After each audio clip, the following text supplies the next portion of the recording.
Buenas tardes mis estimados, el día de hoy estaremos resolviendo el SpeedMath del tema magnitudes proporcionales. Les presento el problema. Nos dicen que según la ley de Pauli,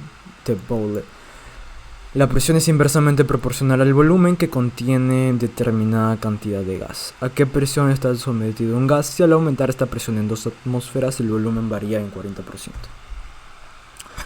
Para esto tenemos que para resolver el problema vamos a utilizar los pasos de Pauli, el cual el primero de ellos es la comprensión del problema. Para ello tomaremos datos del mismo y así entender qué es lo que nos piden y cómo lo podemos hallar.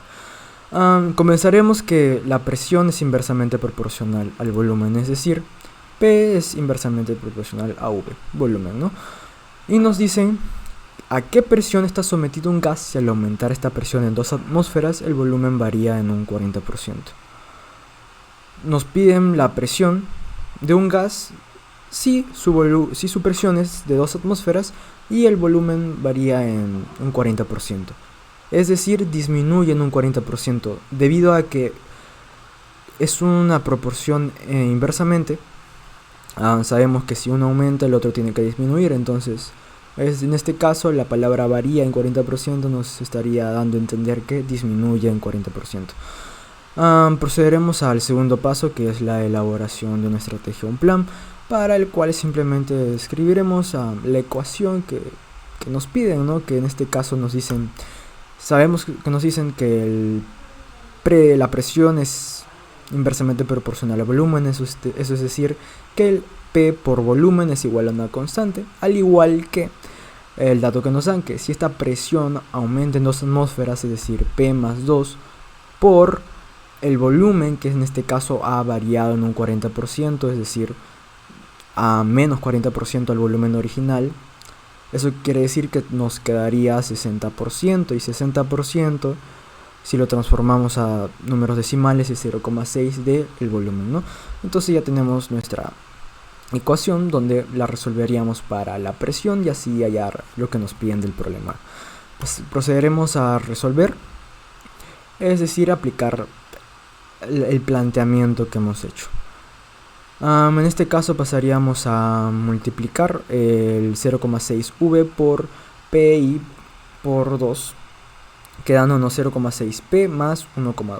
En este caso el volumen se ha simplificado con el otro volumen que entonces se ha ido, ¿no? Ya no hay volumen. Nos quedaría que P es igual a 0,6P más 1,2. El 0,6P pasaría a restar al P, quedándonos 0,4P es igual a 1,2. El 0,4 pasaría a dividir al 1,2, quedándonos que P es igual a 3. Es decir, 3 atmósferas, ya que la presión en este caso la estamos midiendo en atmósferas. Como último paso, la examinación de la opción obtenida, donde recapitularemos lo que hemos hecho. En este caso comprendimos el problema, analizamos los datos que nos daban, que era la presión es inversamente proporcional al volumen. Recordamos que la presión, cuando nos dicen que es inversamente proporcional, es que la multiplicación de las variables que nos están dando es igual a una constante.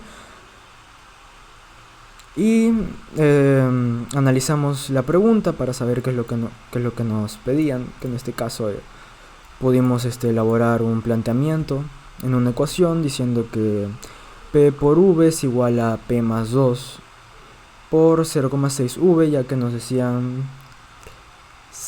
hallar la presión si el gas había aumentado en 2 atmósferas y el volumen variaba en 40%. Resolvimos y nos salió que el valor de P era igual a 3. Ya que nos estaban hablando de atmósferas, la respuesta más completa, por así decirlo, sería 3 atmósferas. Muchas gracias.